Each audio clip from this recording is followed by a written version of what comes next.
eventually people are going to say, what the hell is going on? No matter how far you go into the dark, when you flip, you go exactly the same place to the light in our galaxy. Everything. Because everything is in balance. Everything is a polarity. I think it's just going to get weirder and weirder and weirder, and finally it's going to be so weird that people are going to have to talk about how weird it is. Yo, what the hell is going on, everyone? Welcome. We are running on freedom time now. How good is this? I'd have to apologize, though, for the false start. That's never happened before. I don't know what's going on, but I had to tweak a few things to get the stream running because we're not live on Twitch today. This is a YouTube exclusive, and I don't know what happened, but I accidentally went live for like 7 seconds, like 20 minutes ago, and that was an accident, but that's all good. Hopefully that won't happen again. We're here now, and we're feeling good. It's been way too long. I've missed you guys. I hope you've been doing well. I hope you've enjoyed the little vlogs that we've put up for Contact in the Desert. It's been a wild ride so far. It's been a wild ride, and I'm absolutely feeling more freer than I ever have in my entire life. Fantastic. Richo with 10 months says, hey, Josh, love to all the weird fam. Thank you very much, bro. Astro Games, welcome. Stankface Jesus threw in $5. Legend, sir. Thank you very much. Jay Jonah with 3 months says, welcome to the land of the free. Thank you. It's a pleasure to be here. Winston with 7 months says, let's fucking go. Aaron Clark with 7 months says, it's been a great 7 months with the Weirdo family. I hope to meet you all one day. Mate, hopefully we see you at Contact next year. We'll talk about that in a minute, but wow, how good has it been meeting some of you guys? Honestly, what a surreal experience. Gacy Girl with 2 months says, welcome to Hobbiton in Land of the Free Folk. Thank you very much. Winston says, YOLO. Carlos Diaz with 10 months says, welcome to the USA, Josh. Bifta with 14 months. That's huge, bro. Thank you. Says, from the land of the free and the home of the brave. Yes, sir. We are here and we are live. Thank you very much. John Anthony, wow, with a huge super chat. Before I even read that, John, what a pleasure it was to meet you, mate. Honestly, such a kind person. It was, we didn't get to say goodbye. I lost you, but absolute pleasure to meet you, man. And to everyone else who attended, it was just super heartwarming, really. That's the only way I can put it. It was really heartwarming just to have everyone together. And it kind of felt like, how would I explain this? It kind of felt like a bunch of people who were like family, but they like hadn't met each other yet. And then you kind of meet and you realize you're all on the same frequency. You're all on the same page. And it's just like an instant gel. It's honestly was beautiful. John Anthony with $300 says, hi, Josh. Attending Contact in the Desert was a surreal experience. There you go. I agree, John. Having the opportunity to interact with pioneers in high strangeness was a blast. TBT, the most memorable part was meeting you and the other Weirdonians. It truly felt like a family reunion. What the hell, John? I swear I didn't read your message before I prefaced it with what I said. And that just goes to show how much we are literally, this is what I'm saying. People were all on we're on the hive mind. It's the same frequency. It truly felt like a family reunion. Looking forward to seeing you and other family members in Tucson. Mate, thank you very much. Extremely generous super chat. And I couldn't agree more. It really did. It was something special. And I hope what I really wanted to do with the vlog was kind of show people what it is actually like there, because I didn't know what to expect. And I wanted people to see that it's just such a great place, because I can imagine that people could have all kinds of thoughts about it, positive, negative, curiosity. So hopefully that was a nice little window into what a cool place it is. A beautiful hotel, amazing place, Palm Springs. And yeah, I'm a little bit lost for words for it, to be honest, because it really just was surreal. And especially as my own first experience getting into the United States, just being thrust into that, it was just like my hair was blown back. Literally was, as you can see. I was hatless the entire time at Contact in the Desert. So that's it. That's the Contact exclusive. You get to see my hair. Thank you very much, John. You're an absolute legend, mate. It was a pleasure to meet you. Jane Kelly with $20. Jane, pleasure to meet you as well. Thank you very much for the $20. Seafish, welcome. Toxic Fart says, Josh spreading the word in Vegas after spreading it at Contact in the Desert. And Brett has it with 8 months says, weirdo for life. Okay, guys, let's get back to the chat. Yeah, it's been a crazy one. It has been a crazy one. Where to begin? I guess I should fill you guys in on what I've been doing, because this is After Dark, where we kind of just just kind of riff on what's been happening. Although there are some things to look at, we won't do it today. We'll hopefully have another show in a couple of days where look, I won't spoil it, but I've got something cooking up for the next show. It looks interesting. So I guess I'll just recap you guys on my journey so far. So we got in to LA on a week ago. It's been a week, just over. Basically, first stop was the Dodgers game, which was amazing. A lot of you guys know I played baseball as a kid, and my local team was called the Dodgers. So that was always like a bucket list thing for me. One day, go see a real Dodgers game. So it was an immediate bucket list tick as soon as we got here. So we're already on a high. Then literally the next day, driving out to Palm Springs and thrust into what was, just like such a wild, wholesome, loving, surreal experience. Being surrounded by all of you guys, also other creators that I got to meet. If you guys saw part 2 of the vlog, it went up yesterday. Tried to get some chats with some people that you'd know, like UAP Gerb, Jason Samosa. Hung out lots with Jason as well. What a guy, just as cool and pure as he is on camera. And Chris Ramsey, Michael Phillip, Dan Cleary, all of them. Got to hang out with the Night Shift boys a fair bit. Lovely people. Everyone's just lovely. It really is. And it's refreshing because I think when you're on the... And I won't just apply this to ufology, right? But when you look on the internet, you see people arguing, you see people bitching, and it all just feels a little negative sometimes. But you go in real life, and it's not like that at all. And I would even say, my sample size is small so far, admittedly. I understand that. And I'm sure there's, bad shit going on. But the experience I've had so far of America is nothing like what is on the news of what America looks like to someone who's perhaps never traveled before in another country. And I think that's beautiful as well. So got into Palm Springs. We're there for 5 or 6 nights. And the first, I think the excitement of the conference was a little much for everyone, because first night we got there, it was probably the biggest night of the event in terms of people just getting way too many cocktails. And that kind of put me, and I think everyone else, on the back foot for the rest of the conference, because every day you're just waking up, lacking sleep, going into this high energy place where the energy kind of lifts you up and it helps you kind of ride out the day. But then you get home, you're exhausted again. It's late. You got to get up early again to get back there. And by the end of it, it's like you're just depleted and defeated. But wouldn't change it. Wouldn't change it at all. Josh, what's been your favorite free foods you've had so far? Oh, that's a tough one. That's a tough choice. I really enjoyed the Mexican food. We stopped off in Covina on the way to Palm Springs. We had some really nice Mexican, and I've ordered off the breakfast menu. And again, like everything late starts every day because every night has been big. So I tried to order breakfast at like 2 p.m. or 3 p.m. or something, and the guy serving was like, "Mate, it's 2 p.m. The breakfast menu finished like 4 hours ago." And we explained, "Look, hey man, I'm from Australia. Come a long way. I really want to try your huevos rancheros. I really want to try them, please." And he said, "You know what? I'll go ask the kitchen." And they made them for me. So I made sure I gave them a big fat tip. And honestly, that was really, really good. I already knew I would enjoy the Mexican food the most because I love it back home, but that was great. I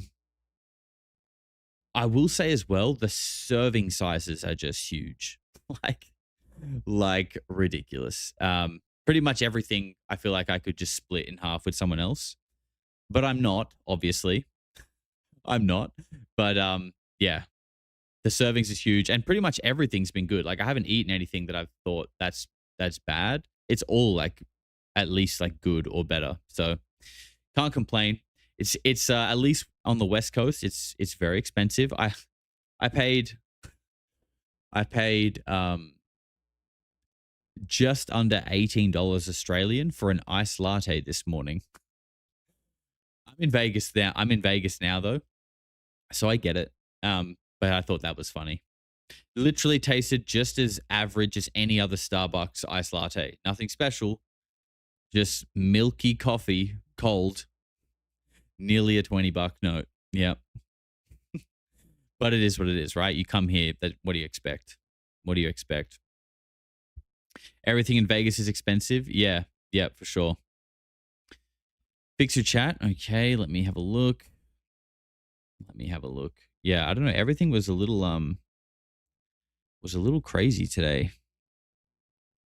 I don't know why. I think it was maybe there we go.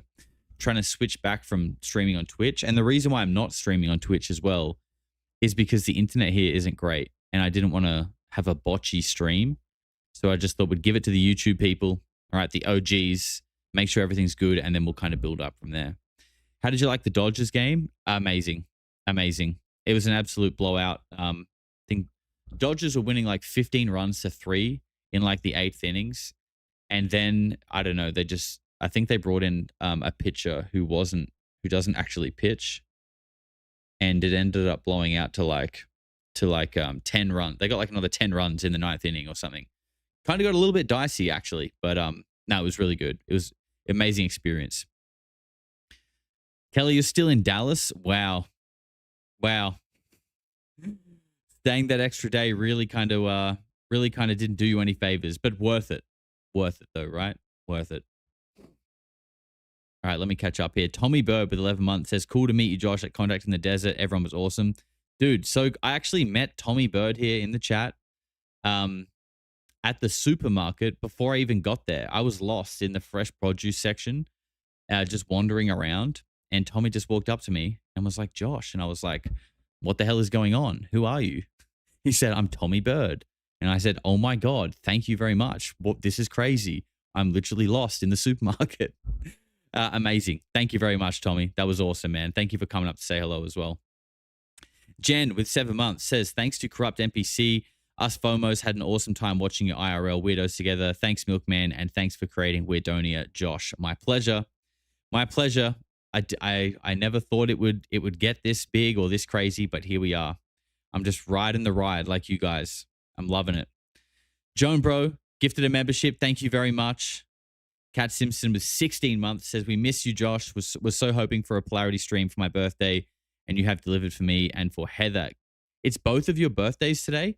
Well, happy birthday, Kat, and happy birthday, Heather, if it is your birthday as well. That's amazing. I wanted to do some IRL stream at Contact, but yeah, it's just, I don't know. It's hectic.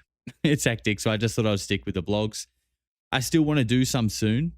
I need to do a test run or something. I just got to get it all set up, and even just throwing this together, I had to set up all my stuff.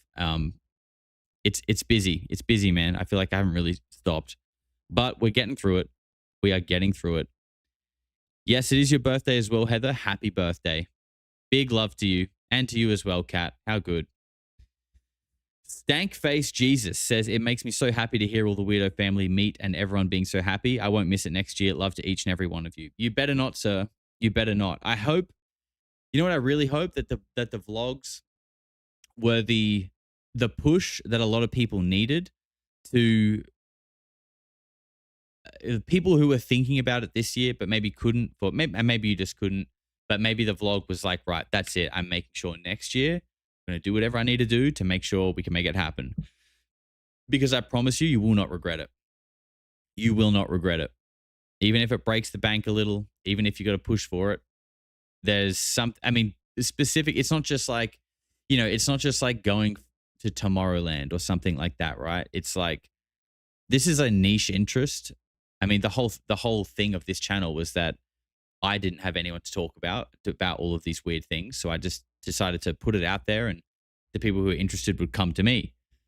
And you guys feel that too, right? You did that because you felt the same way. You don't have anyone to talk about it with. And it's kind of like this cool online place to do that. And then you can, the same applies. You do it in person and it's like, oh my God, we're all of these people who are interested in these things, and we all just automatically bond over that. It's something different, and it's something special. If you build it, they will come. Apparently so. Apparently so. Jane says, Lost in the Supermarket is a Clash song. Well, maybe that was playing over the speaker. I don't know, but that was certainly me. Coda was actually the first one to get lost in the supermarket on this channel. Longtime viewers will remember. Everyone has to go just to meet Wrath. I'm sure she would love to hear that. I'm sure Wrath would love to hear that everyone has to go to meet her. We did get a few of you weirdos on the camera for a face reveal, and I love that. I love that people were comfortable and okay with that. And it was good to see your beautiful faces and for people to put a name to a face to the name. And for me as well. You know, some of you guys I hadn't seen as well. And it's interesting how you would think it's weird to like meet someone on the internet, but like when you have spoken to them so much and like chatted in Discord on voice or just message, you kind of get to know the personality. So then when you see them, it doesn't even really feel like you're meeting them. It's just like now the picture is filled in, but you already knew the person. So it's like, it's not even, I mean, I can only speak for myself. What do you guys think? Those of you who were there, get in the chat, say what you think. For me, it was just kind of like, oh, cool. Now the idea of whoever it is, it just has a picture, but like I already understand the person and their humor and who they are and what they think. You know what I mean? Now it gets a little bit of a color in. So nothing to be nervous about at all. And even if you're not in the Discord, I think like it's such a cool free flowing place to have conversations where people will just like walk up and join your conversation. Like it's not like clicky or anything like that. At least from what I experienced, you know, I can only do that. Pavel told us your real name on his show. Oh, you're talking to Wrath? Well, I won't dox Wrath like that. I've already doxed her face. Josh, El Nino, man, it's going to be the issues that causes the beginning of the disasters. I've heard about El Nino for a long time. I think that's like that's a long-standing conspiracy, El Nino. Is there something to suggest that it could be happening soon? At least we got to do contact in the desert first, right? Before El Nino came. That's very courteous of El Nino to let us do that, actually. Me and Serp clicked immediately. That's amazing. I love that, Wrath. Yep, lots of friendly people, 100%. We should do a Polarity Oz Outback viewing party when you're back. Yep, I told you, we're going to host Contact in the Bush. That's going to be the Australian chapter. And we're all going to go and have contact in the bush together. It's going to be amazing. Did you see any hybrids? Look, I can't say I did, but apparently Chris did. I don't know if you guys saw, if you were watching the live stream, I did Chris's Area 52 podcast with him alongside Michael Phillip. And he had a story about meeting a hybrid. Yep, he did. And he didn't want to say it on stage out of courtesy, but I have heard the full scoop. It's pretty interesting. I mean, you know, it's not like the person proved it, but the story is interesting. They were basically like, yeah, how did you know? That's kind of what it was like. It was like, yeah, how did you know? How could you tell? Or like a thanks for noticing type deal. Like skin to skin contact. You're talking about contact in the bush? Hey, look, whatever happens in the bush stays in the bush. That's all I'll say. I'm not going to set any rules. I'm not going to be too strict. Whatever happens in the bush happens. Wait, they were there? Apparently. And I will say that the other person who was with Chris, who spoke to this person, they both said independently to me, I don't know if they had spoken about it, but they both said that they felt, in some sense, intellectually inferior to this person when they were speaking to them, which is interesting that they both felt that way. And both of these people aren't like stupid. You know what I mean? So there you go. Ramsey is super cool. Josh, you guys traveling awesome, pimped out in a private bus style. I guess so. I don't know how pimped out the bus is, but yes, there is a tour bus to get around the country. I think that just maybe makes more sense logistically to do it that way, especially if you're doing like overnight runs and stuff. Alex, yo, what's up, Alex? Poo Stain Pete? What a name. Poo Stain Pete. with 3 months says, hope USA is treating you well. Thank you, Poo Stain Pete. Yeah, it is. It's treating me very well, actually. Stone Cold Steve Autism with 9 months. 2 great names back to back. Can't believe the channel has grown so much. Wild, love you weirdos. Thank you very much. It is wild. Kelly says, freaking awesome. Contact in the bush taking off now. That's it. Put it in your calendars. Put it in your calendars. Contact in the bush next year in Australia. We're going to make it happen. Westboro, 8th grade girl. Welcome, you little freak. Thanks for becoming a member. And Smile Cracker with 11 months says, 11 months deep, bruh. Please plan something for when you make it to Austin. There seems to be a lot of people in Austin. I met some really cool people from Austin as well. But there seems to be a lot of people in Austin, also people in Austin who are interested in doing something. So who knows? We'll have to tee something like that up. But that's not going to be till much later in this month that I'm in Austin. So in Vegas at the moment, we'll be here until Sunday. Sunday. Then we're flying out to Portland, there for a few days. Then it's just zigzagging all over the place. Then it's San Fran, Seattle, back to San Fran. And then we're heading over to Texas in a road trip. So I'm hoping I want to be rolling with the IRL streams by around the road trip time, because I feel like that's going to be a good time to do it, going on hikes and stuff like that. I think that'll be a lot of fun. Josh, you should know a lot of us bonded over you and the light we feel that comes from you. Thank you, Larissa. It's a very sweet message, and that makes me really happy. I'm glad.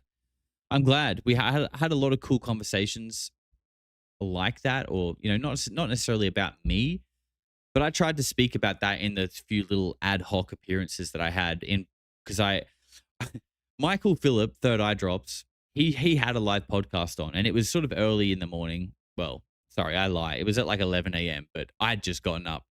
It was the first thing that I rolled into, and I was a little hungover, hadn't had much water, hadn't had any coffee, and I just wanted to go show my face to like support him, and rolled in, and he was like, Josh, do you want to come up and do the podcast with me? And I was like, oof, don't feel great, but you know what? Fine.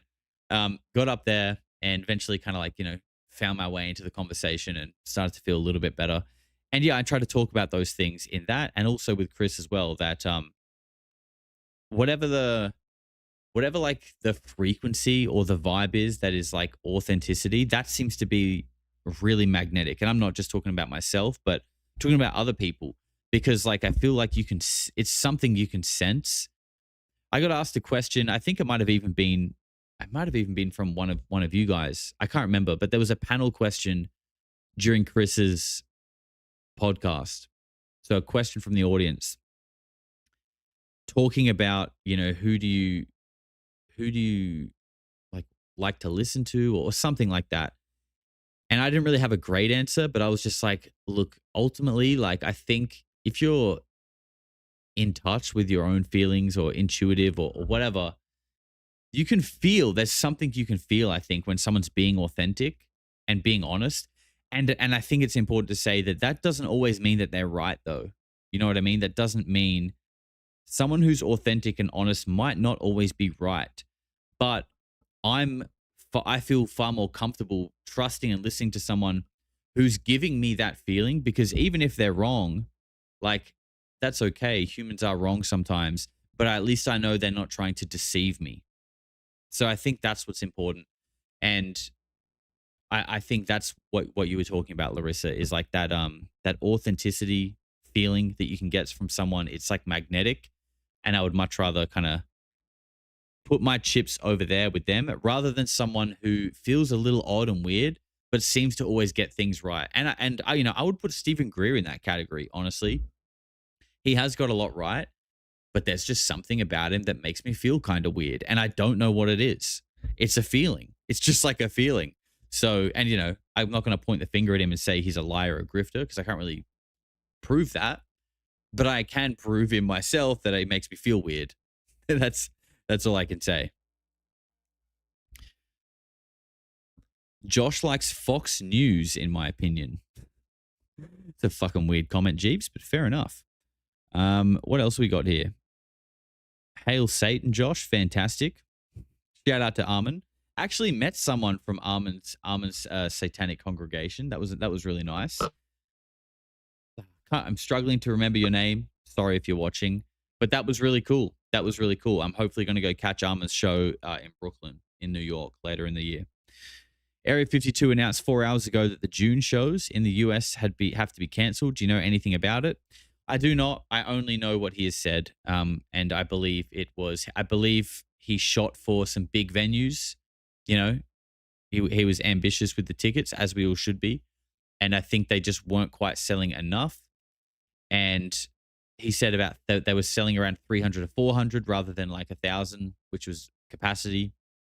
And I guess he's doing this through like a tour company, and the tour company basically said we can't do it at these numbers. And from what I read, Chris was willing to cover some of the costs with his own money, but they still basically just pulled the plug. So a little bit of a shame. But as far as I know, the August West Coast legs are still going ahead, as far as I know. And I feel, and look, I really don't know, but I feel like maybe there is more people and more interest in this topic in that part as well, like from Arizona up over to California and up there. I feel like that's like the heartland of where a lot of this weirdness tends to happen, right? So I would feel like maybe there's more of a demand in those areas anyway, or maybe even we're far enough out that we can adjust venues if necessary. So as far as I know, everything else in August is still going ahead fine. They found one of the missing scientists. Yeah, I did see that. We might cover that in a couple of days. Could be real. Not everything's a conspiracy. But I did think it was kind of like, oh, that's strange and like super convenient timing that one of the scientists that went missing like over a year ago, like you just happened to find her body and have like this super prosaic explanation for like how she died like a year later, right in the midst of like when people are going like, why the fuck are all these scientists disappearing? And like it keeps happening. So I don't know. I find it kind of odd, to be honest, but I haven't looked into it properly. We'll do that in a couple of days, I think. Also, how's the mic sounding? Because I'm on like a much more solid wooden table here. And I feel like this would be better to avoid that buzzing and humming that kept happening. Hopefully it sounds a little bit better for you guys. That was really annoying me. Sounds good? Okay, amazing. Love to hear that.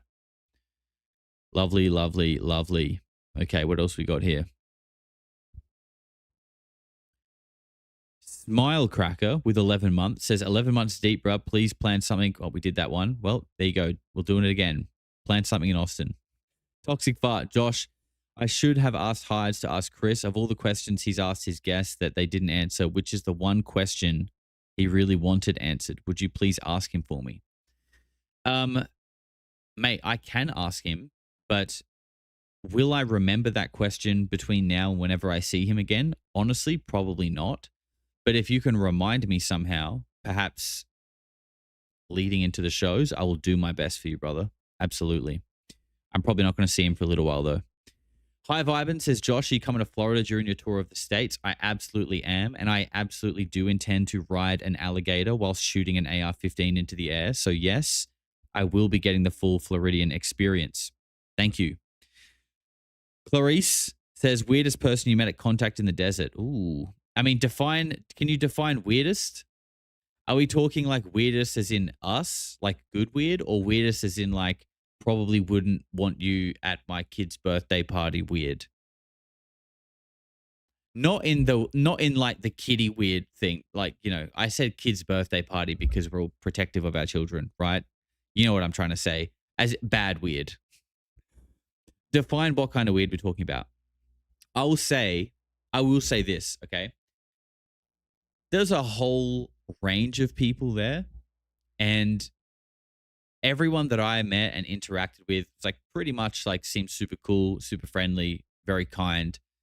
But I won't lie, walking around, there was a few people that I saw that I was just like, ooh, you just like, you don't feel like inviting or there's something about your presence and the way you look and like the combination of everything that makes me feel like, oh shit, that's like bad energy over there.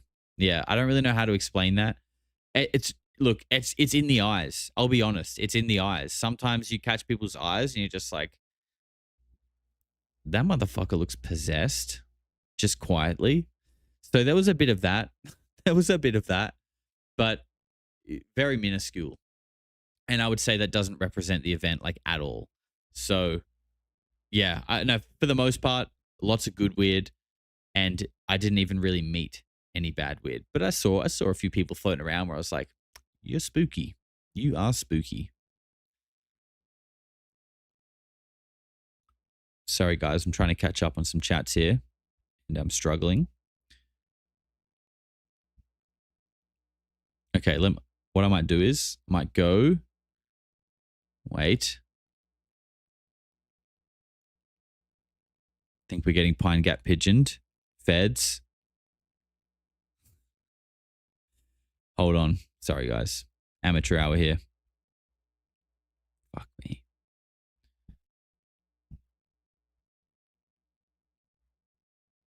Okay. Eyes are the portals to people's real intentions. Yeah, I agree. There was some eyes there that, like, I don't really know how to explain it. Not like they're on drugs or anything like that. I don't know how to explain it other than like,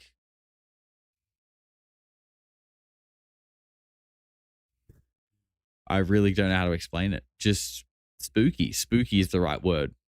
Spooky. Tabby with 6 months says, damn, I wish I could have been there. Hopefully next time. Glad you made it here and that you're enjoying your trip. Thanks, Josh, for a great 6 months. My pleasure, Tabby. Thank you for 6 months of supporting me and tuning in to all the live streams. Really means a lot. Now that we're kind of, well, I wouldn't even say we're settled yet. We're still kind of on the road a little bit, but I want to try and keep the streams coming like 2 to 3 times a week. I'll do my best. But there will also be vlogs coming on the other channel as well. So if you're not subscribed to Josh Stradamus TV, the link is below. There will be me in America, me experiencing the land of the free happening over on that channel. So go and sub over there if you haven't already. Hi Vibin with 6 months as well. Says, so happy you had such a great experience with the community. Definitely have FOMO. Wish I could have been there 100% next time. I hope you are.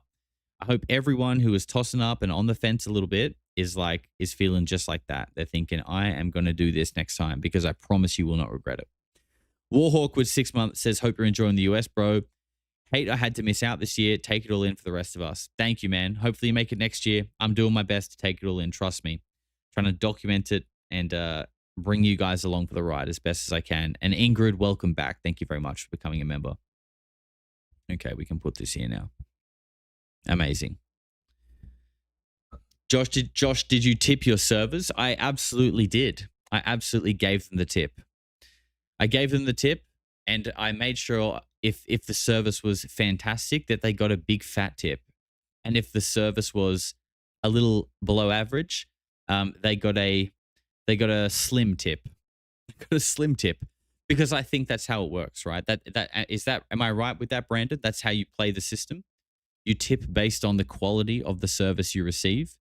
And I tell you what, when the guy in the Mexican restaurant went out of his way to make me breakfast at 2 p.m., even though breakfast closed like 4 hours ago, he got a big fat tip. He got the fattest tip I could give him. So, you know, I'm trying to play the game. I'm trying to allocate my freedom tokens accordingly.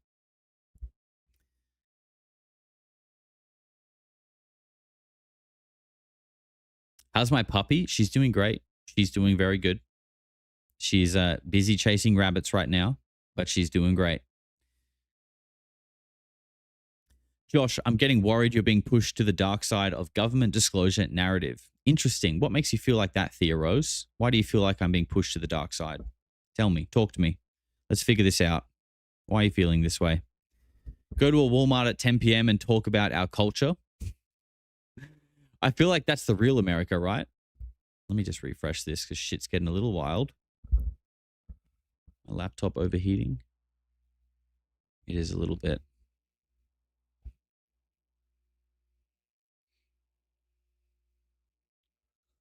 Welcome to the States, Josh. Thank you very much, Tiny Elvis. I appreciate you. Yeah, handing out all kinds of tips. You are correct, Josh. Okay, I'm glad. I'm glad. I don't want to mistip anyone.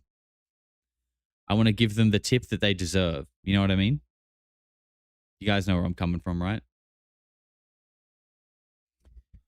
Walmart after midnight, or Josh didn't experience America. So is Walmart open 24/7?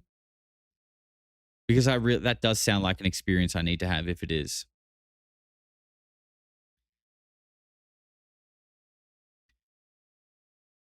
Are we ever going to hear anything about the Miami Mall incident? I mean, like realistically, no, probably not. At least, you know, the police aren't one day going to go, you know what, let's tell them the truth about that. That's probably not going to happen. Will some YouTubers try and do their best to cover it? Probably. But, you know, I think you could apply this to just disclosure as a whole. Do you think the government's really going to turn around after 80 years of lying to you and suddenly give you the truth that you want? I don't think so either. You know, I will say this as well. One thing, and this might be a bit of a hot take, people might not like hearing this.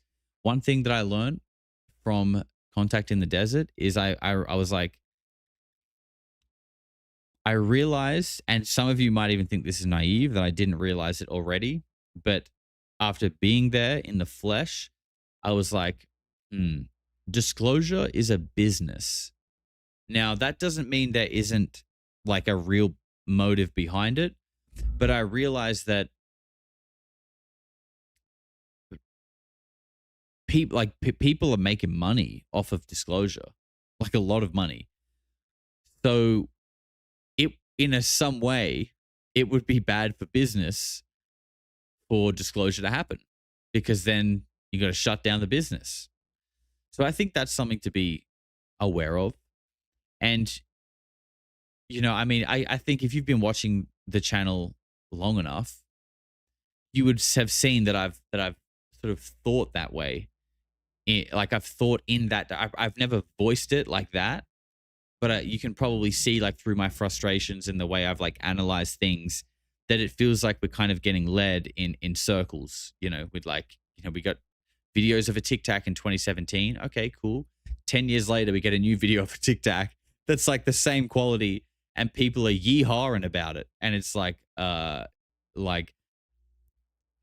makes me be like, this is literally a fucking business. You know what I mean? So that kind of made me, no, I don't want to say worried, but like,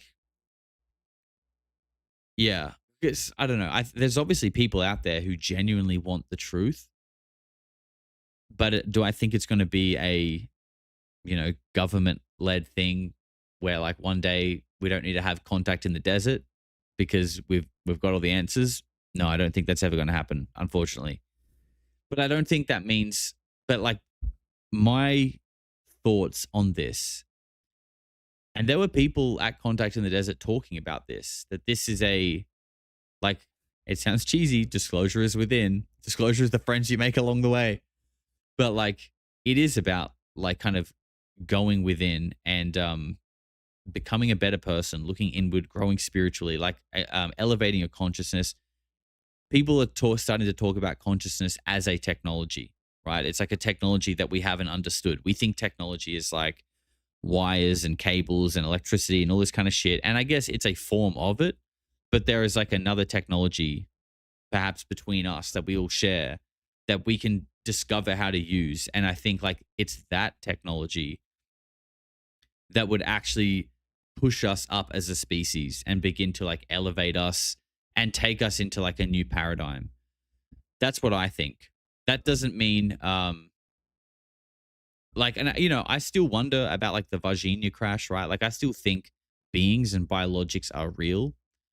But what's interesting about that is, you know, like the doctor that looked into the eyes of this being from the Virginia crash, you know, it was like connecting to his consciousness. He felt all kinds of feelings. He felt safe. He felt like this being was like super intelligent, all of this kind of stuff. So it makes me wonder, like, maybe it actually does require an elevated consciousness from the masses, from the public, before we would ever be able to connect, communicate, or interact with a higher intelligence, because a higher intelligence is operating from a higher frequency.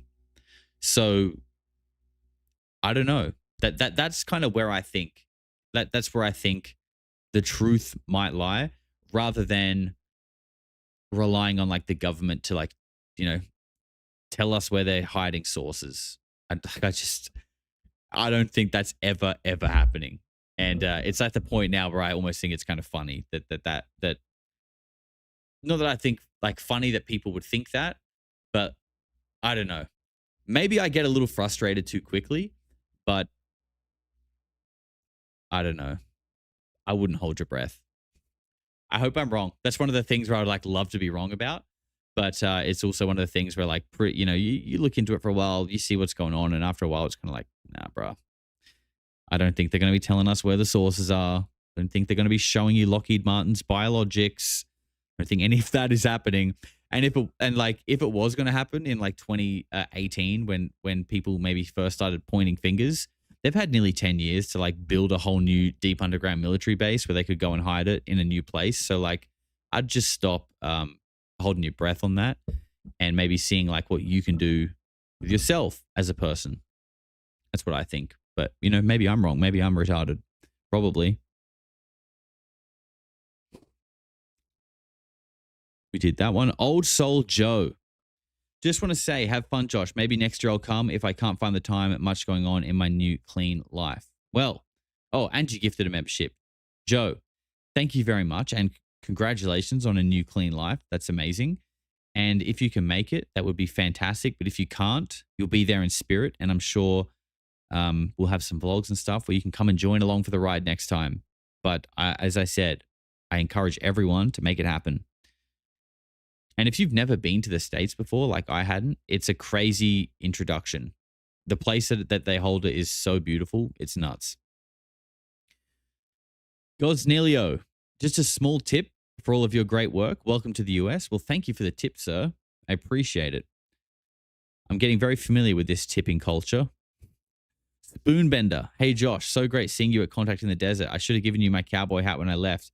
Next time I see you, it's yours, brother. You can't leave America with that one.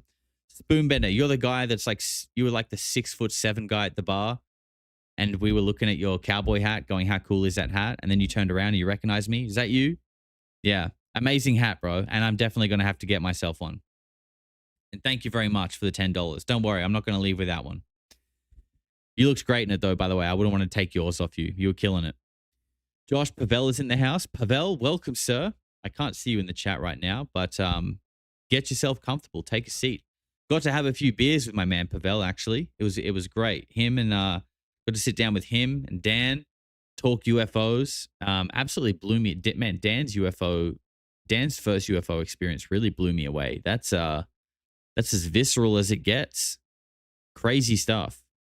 But yeah, dude, pleasure to actually meet you in real life and hang out. Like I said, I feel like you're one of the ones that I'd always, you know, we'd already talked a bit. You know, you can kind of gauge and feel, you know, when someone's a good person, and then you meet him in real life and you're like, yeah, I was right. He's a bro.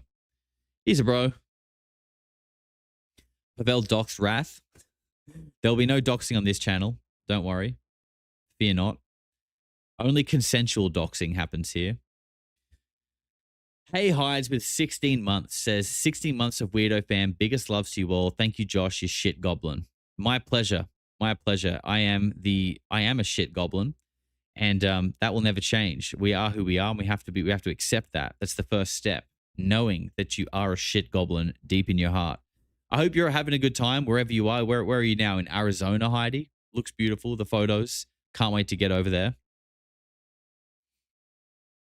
A bromance. Oh, I think many of bromances were formed and blossoming and were planted even. Yep. Bromances, romances, all of it. It was great. I believe we've got to push the Overton window. Critical mass have to believe ETs exist as much as we believe other things in our paradigm exist. We have to know they're real before we can interact. That's an interesting comment, Jamali Antonio. Let's talk about that. Because I do hear a lot of people say that. And not even like people independently have said very similar things. Hey, Josh, it's Molly from Contact. What's up, Molly? Thank you for coming to hang out. Pleasure to meet you.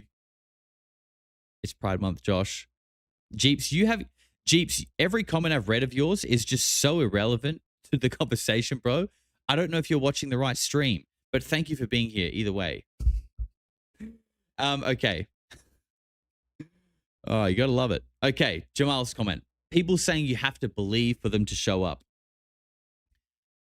I don't know how I feel about this because on one hand, like I really do believe that belief is the key to kind of manifesting your reality, right? You have to kind of believe in what you're doing and believe in something to kind of co-create it. And the fact that people are pushing this idea that, you know, we have to believe to make contact with them or to allow them into our reality, it also reminds me of things you hear kind of like from Collins elite-esque circles, which is basically, you know, we know that they think they're demonic. The phenomenon is real. It's demonic. And that if we begin to believe in it or give our attention to it, we allow it into our reality. So those two things are kind of like the same point, but from different angles. But they're basically saying the same thing, that if we collectively agree upon something, it manifests.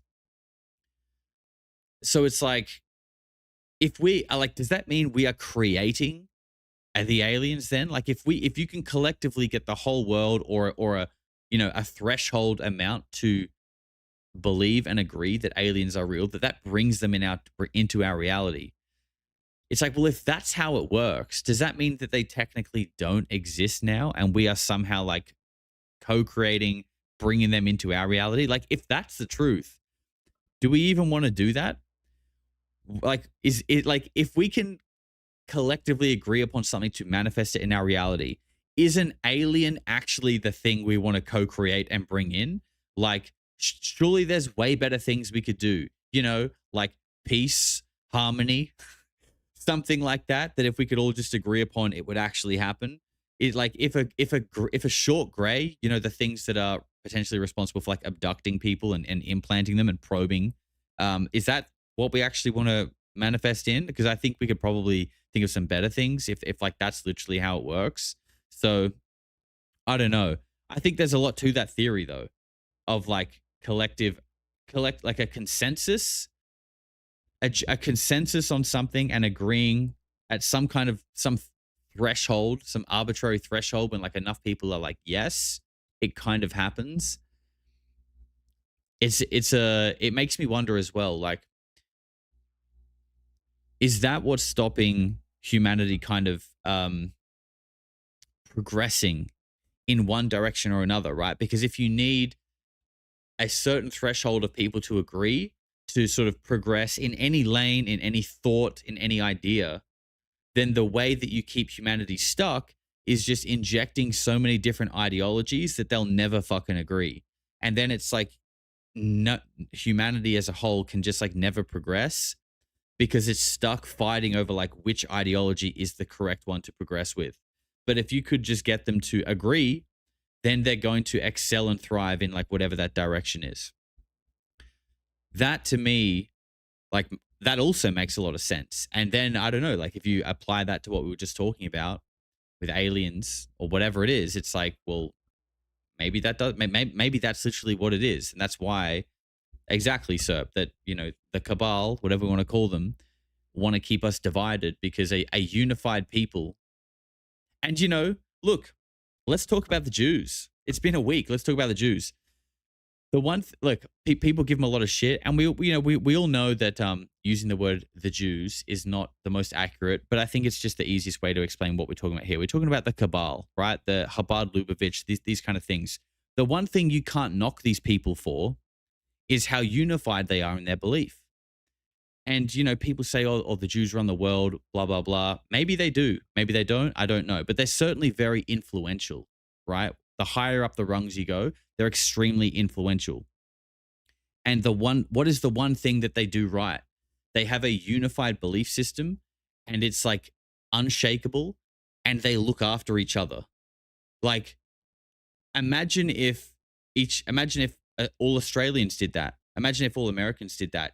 If we could all unify over a singular belief system where, you know, and like, I I don't want to say it should be religion, but religion seems to be just the easiest one to go to as an example, right? I'm not even religious, but I could lean into like religious values, right? Like the teachings of Jesus, for example. Like we could all agree that they're good things.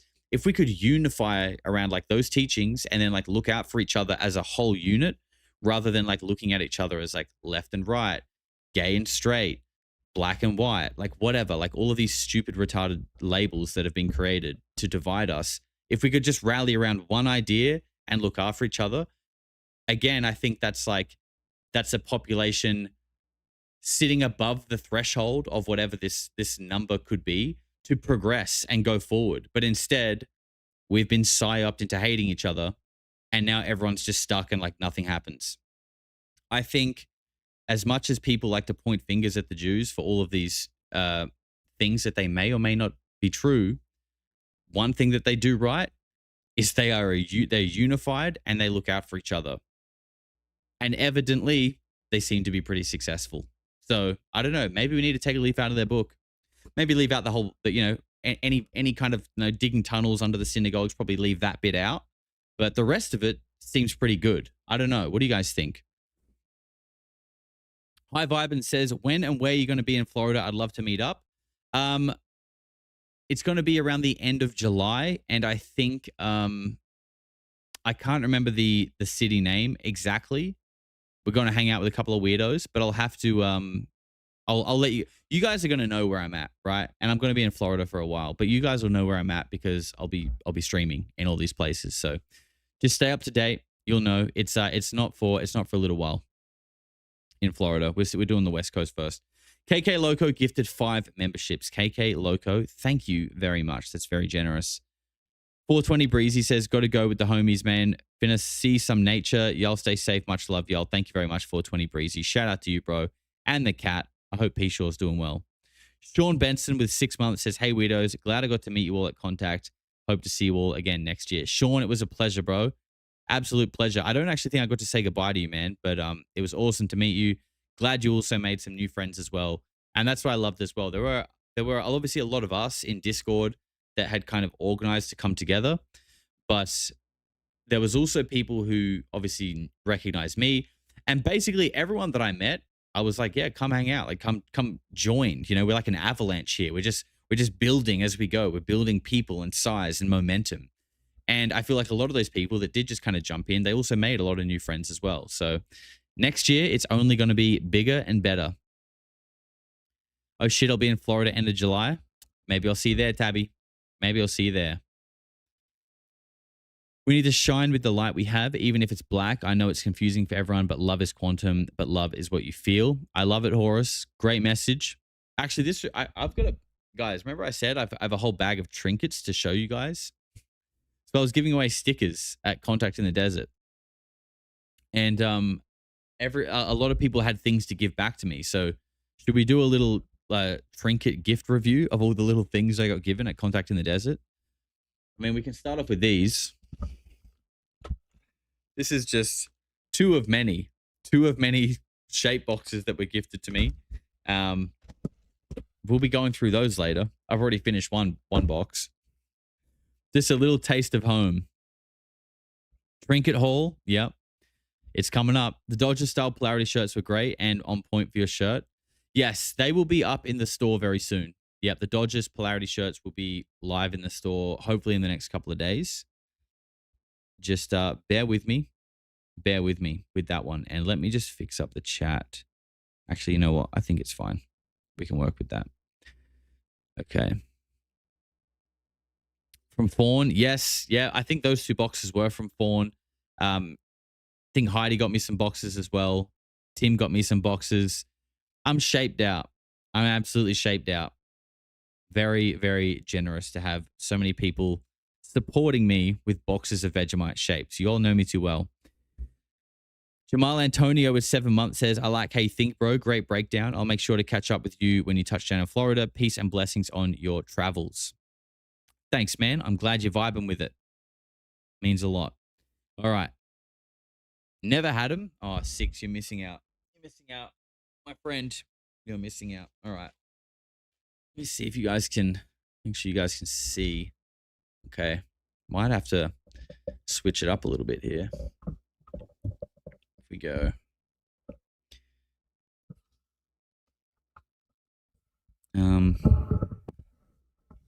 Yeah, I think that works.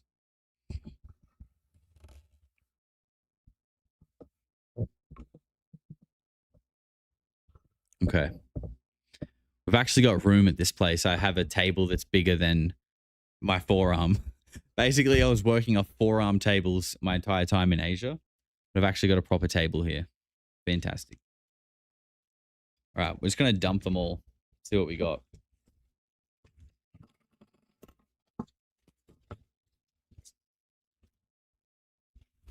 What's that? I think that's everything. Okay. All right. Let's start with this one. Someone came up to me and just gave me this, and it is my favorite. It's I think a comic book of about UFO X, which is like all, I guess, people who, talk in sorry, I should show you guys. It's like, and look, if you look on the cover, it's got Chupacabra, Red Panda Koala, and I guess other people who I'm not sure because I don't frequent these communities as much. But this is all people from like the X community around UFOs. And yeah, I haven't read it. But it's a cool memento, I guess. And shout out to them for putting it all together. Obviously, a fair bit of work has gone into this. So that's pretty cool too. A little centerpiece. That's actually really cool. Actually, I don't even know if I gave stick. I think these people gave me this first before I gave them stickers, but I definitely gave them some stickers. People are just handing out like flyers and stuff, I don't think I gave this person stickers. They're just handing stuff out, which is fine. Elucius, people are handing out business cards there a lot. Elucius, Charles Paddy. Lemon Seltzer. Is it Lemon Seltzer? Yes. Lemon Seltzer, which is their handle. I don't know if they're on YouTube. This says on X, on Twitter. Mark Lemon Seltzer came up to me and said, Josh, I really want to support you, but I don't like supporting when people take a cut. Because you guys know YouTube takes 30% of everything, even ad revenue, literally everything. But Buy Me a Coffee takes 10, but Amazon gift cards are a way to just do it straight to the source. So I really appreciated that. So thank you, Mark, also known as Lemon Seltzer. If you're watching, hopefully I've said the name right. I appreciate the support with that one. All right, I want to actually get to some of these trinkets here, but you get these. These are just like papers and stuff out the way. Look, we might skip a few of these. A little bit of this is just like people handing stuff out, so I kind of want to skip the good stuff. Here we go. You guys see this? This says, you guys can kind of see, extraterrestrials are here. Want to meet them? This Saturday, May 30th. Meet Athera and Shantara, two tall white Zeta statue beings from Orion. Okay, so they're statues. This is at the Marriotts in Desert Springs. Join Jerry and White Rider as they share their understanding of the Venusians from Venus. They will also be sharing their experience about Athera and Shantara, two tall white Zeta statue beings from Orion. Jerry will introduce you to Athera and Shantara. Okay, so we get to get introduced to the statues. Fantastic. Hopefully they're polite. Benevolent Zeta beings who have infused their energy into two statues, allowing them to communicate telepathically with humans if they wish to do so. Damn. I have a feeling that they wouldn't have wished to communicate with me. I don't know why. It's probably not personal, but I feel like maybe they were just like a bit tired that day or something like that. Amazing. What do we got here? Jim Ryaev, bring humanity together. Sounds like a good message. Can't knock that one. Hannah Summerhill, manifesting expert coach. I do remember meeting Hannah briefly on the first day, I think. Okay, all right. Now we're getting to the cooler stuff now. Actually, look, This is going to be fun. I don't know if you guys saw that Pavel has been sponsored recently. Let me guys see this. I don't have autofocus on my camera, unfortunately, but yeah. Pavel's been sponsored by a trading card company recently. I got gifted a pack of the cards. I think it might have been from John. John, if you're watching, did you give me this? Maybe, I don't know. I can't remember. But anyway, I have that. They're unopened. So let's crack these cards. How cool. You guys know I love nerdy shit like this. This is my jam. Actually, me and one of the guys from the channel were talking about making our own UFO cards, like moments, you know, like don't open them. What do you mean? Of course I'm going to open them. Cards are useless. Oh, that's such a neurotypical thing to say, bro. Cards are useless. Please. Any neurodivergent knows that cards are fucking awesome, dude. Anyway, what I was thinking is like I wanted to do trading cards, but like not just like, oh, Stephen Greer, Danny Sheehan, but like moments. So you could get like, you know, psionic Greer, and it's like him channeling the orbs. But you could also get like sit on it and rotate Greer, you know, like moments of ufology. I think that would be fun. Anyway, I digress. So this is the 2025 anomalous cards, UAP trading cards, and we get 12 serial numbered cards per pack. Okay, here we go. Okay, first one here is the, if you guys can see that, it's the, I might actually adjust the focus for this. This is the, you know, the thing under the pyramid. So I have a light there. You guys can see that one. It's the stuff under the pyramids. Next up, we have White House press secretary's mystery drone explanation leaves many unsatisfied. That's actually a good one. That's, what's her name? Caroline Levitt. I think that's her name. Oh, you guys, I think you guys are going to like this one. Libertarian Times article exposes RODOD extraterrestrial straw man. It's a scarecrow alien with a Sean Kirkpatrick bird on its arm. These are fun. Reluctant whistleblower tells of possible reverse engineered UAP at Eglin Air Force Base. So I think that's referencing the Dylan Borland story. So I'm trying my best to show you these cards without the light. There we go. That one's a cool one. Who doesn't love a good TR3B, right? Ooh, Heroes of Truth. So this is like looks like we've got a bit of a character card here. Heroes of Truth. And it is Dr. Beatriz Villaroel. And there's seems like a whole write-up on the back there, perhaps like telling her story, how she became a hero of truth. Next one. Christopher Mellon calls out Air Force on UAP secrecy. You don't hear much from Chris Mellon these days. You know, I was just saying the other day, actually, when I first learned about Chris Mellon with like the 2016 To the Stars, I was like, this guy's really interesting. And I really enjoyed listening to him on podcasts. And then I kind of learned about his background and I was like, oh, that's right. We can't enjoy anything.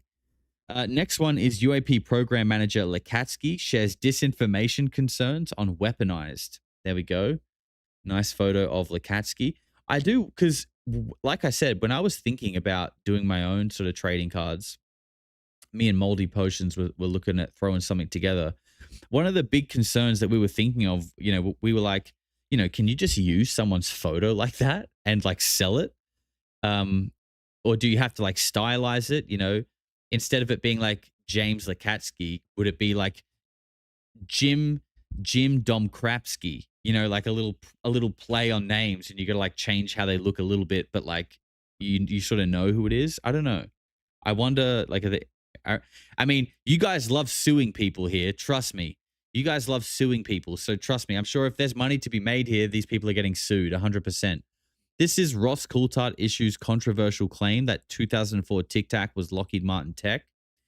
Funnily enough, at Contact in the Desert, during Jeremy Corbell's live podcast,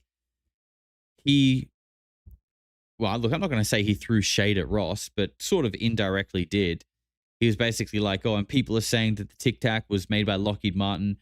I can prove absolutely 100% that that is not true. So, you know, Corbell is all in on the idea that the Tic Tac is alien. Me personally, I think it's Lockheed Martin. Or, you know, we say Lockheed Martin. What I mean is any fucking, it's ours. I think it's ours. That's what I think. RO holds UAP workshop for academics, scientists, and private researchers. Okay. There we go with that one. Got a couple more. Ooh. Stephen Greer releases new documentary, Asymmetric Disclosure. So it looks like they have, this is actually a cool card. Probably my favorite looking card so far. I think that they've kind of got some cool moment looking cards here.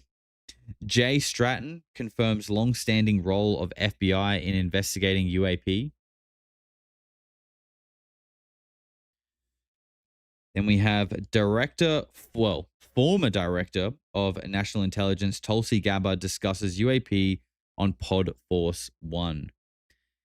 And wasn't that funny that she was pushing hard for like MK Ultra files? Her office apparently got raided by the CIA or some weird shit happened. And then just a couple days later, she steps down and her husband has bone cancer. Could be a coincidence, of course. Not everything's a conspiracy, but certainly is strange. All right, what else we got here? I was gifted this purple bracelet, Polarity Purple. I'm not sure. I can't remember where this came from. I feel like it might have even been one of the weirdos. Maybe Wrath. Did you give me this? I don't know who gave me this, but there was quite a bit of this candy going around, you know, a bit of rave candy. I appreciate that. I'll hold on the MDMA, thanks, but I'll take the rave candy. This thing, I don't know who gave me this or why, but it's funny and I like it, so thank you. All right, let's show you a couple of cool ones. This was really cool. This is from Chris Ramsey. Obviously, you know, everything Chris does has just got that extra little bit of pizzazz on it. So it's a coin encased in a plastic container, and the coin says magic, magic, and magic with a C and a CK and with a no, just two with a C. Oh, sorry, magic with a J, magic with a G, and then magic with a CK on the end, right? And then you got a little TR3B style thing in the middle. And then on the flip side, you have this. And it says around the edge, any sufficient advanced technology is indistinguishable from magic. Pretty damn cool. I like that one. These ones are sick. Now, I can't remember who gave me these. Actually, it's on here. Owen, oh God.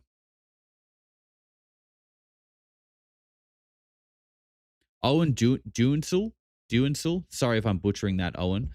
But he 3D printed these little like memento coin things. I'll just show you one at a time. So there's this one for the USS Nimitz.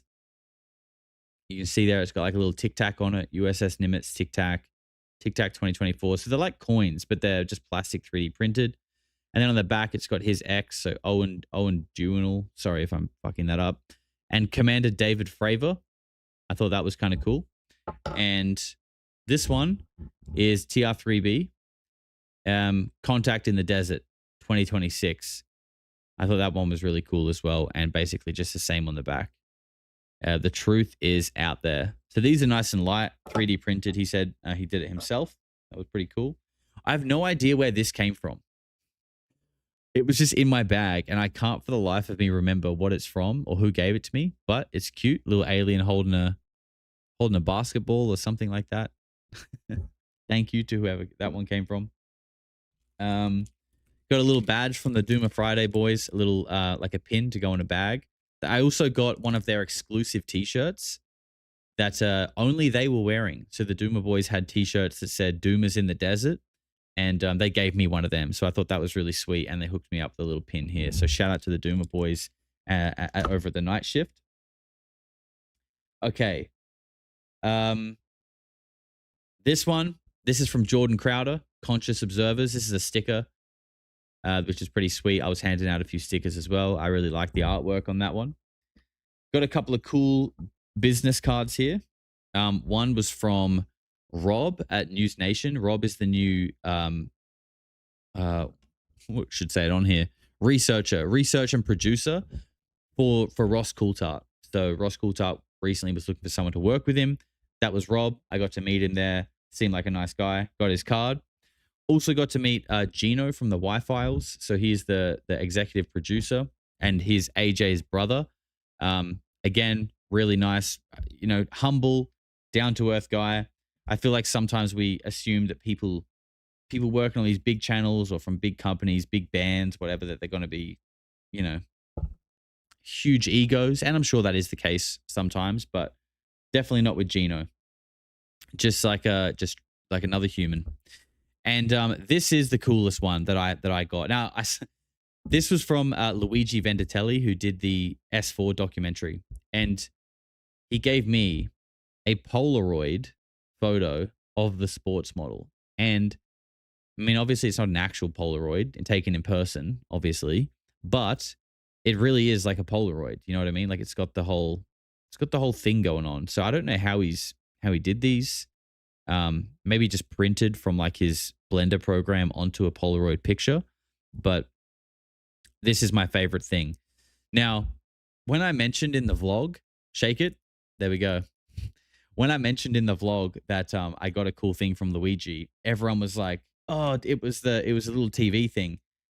I didn't know what even people were talking about straight away until I think someone showed me it.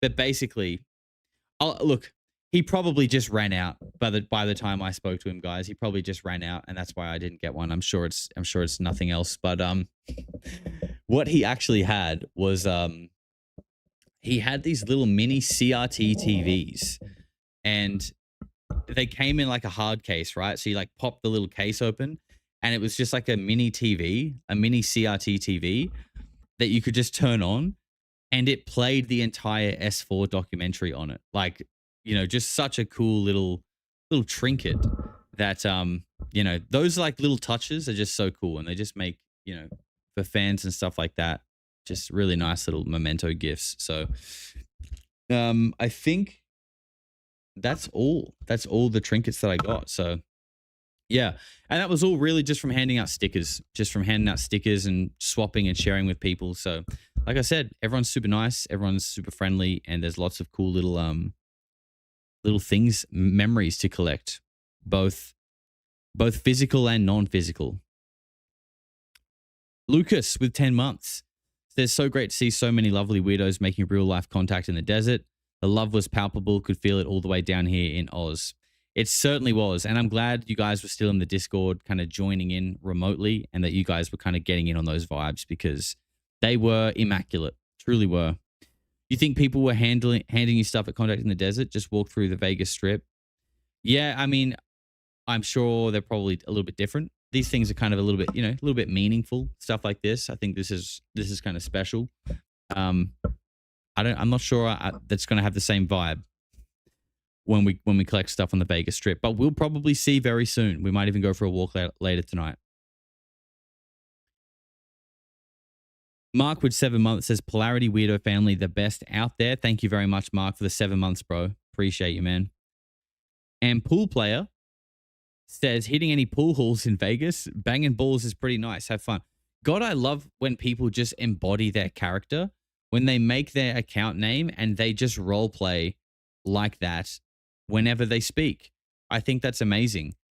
Yes, Pool Player, I probably will be hitting pool halls in Vegas, and banging balls are quite nice. I would have to agree. I'm not sure when or where, but you guys know I do love playing pool, so we might have to test you out. Hopefully you don't embarrass me like my dad did on my own channel, but we'll see. We'll find out. Good stuff. Thank you for the super chat as well, bro. Appreciate it. It was almost like we were there, almost. Well, you were in spirit. You certainly were in spirit. Josh, was Jesse Michaels there? No, he wasn't. That guy's busy, bro. He's while we were all drinking pina coladas by the pool, he was probably like flying to Mongolia to interview the second president's advisor who worked on a UFO program. So that's the kind of things he does while we drink pina coladas. So there's a difference. There's a bit of a difference. But Hopefully he'll be there next year. Maybe we can get him down to Contact in the Bush. I think Jesse would like Australia. I think he'd fit in well there. Is Metallica doing their Sphere internship yet? I don't know what you mean by that, but they are playing at the Sphere later in the year. Maybe I'll get back over here for that. What does Bill Gates and Teal have in common? Do you mean like other than their reptile DNA, Thea? Do you mean something else? What's up, Josh? Jesse is busy with Inside Guys and Psy Kids. Yeah, that's pretty much what I gathered. He's a busy man. Josh, thanks for being so awesome, and thank you for sharing Contact in the Desert with us. My pleasure. My pleasure. The videos didn't do too well, which honestly, like, I was kind of surprised about, because I know I would have loved to have seen that kind of stuff last year. Like, that's the kind of content I really like to see. They didn't really get many views, which is fine. But sometimes what I notice with videos that don't get a lot of views is, and I don't know why this is, maybe they're just shit. No, what I want to say is, sometimes the videos that don't get the most views, but they get the best comments. And that to me means like it really meant a lot to like probably like your tighter supporters. And so I'm still glad that I could do that for you guys, because like I said, I would have loved to have seen them last year. So I'm glad. I'm sure other people would have loved to have seen them this year. I'll be at Contact next year. I'll see you there, Thor Mode 9. I will see you there, sir. Krista with 10 months. Had the most amazing time hanging out with you weirdos all week. Had a blast. Krista, how bloody good was it? It really was. Sorry. Yes, it was so nice to meet you. And, we got to have a real life campfire. We had a little real life campfire out the back. A lot of laughs, a lot of fun, a lot of shit goblins. And it really was special. Thank you for making the trip, Krista, all the way from Sydney. Appreciate it. Def going next year with Sammy. I'm surprised you didn't come this year, Mark. I kind of thought you would be there, actually. They were great. I tuned into your channel specifically for the Contact Lives. Oh, awesome. Awesome, Faye. I'm glad. I'm glad people are appreciating it. I appreciated the videos. Rarely do I actually sit and watch. That's good to hear. I'm glad you guys liked it. Are you staying on the Strip? I am. I am currently in Caesar's Palace, and this place is a maze. It's like a little internal city. It's like an internal city. Like, I remember looking at the building from the outside when I came in, but now that I've walked around so much inside, I've been thinking, like, how the fuck is all of this in here? Like, have I gone underground? Am I in like a dumb? It's because there's no windows either. You're just like walking around endlessly in this like Roman palace. It's kind of wild.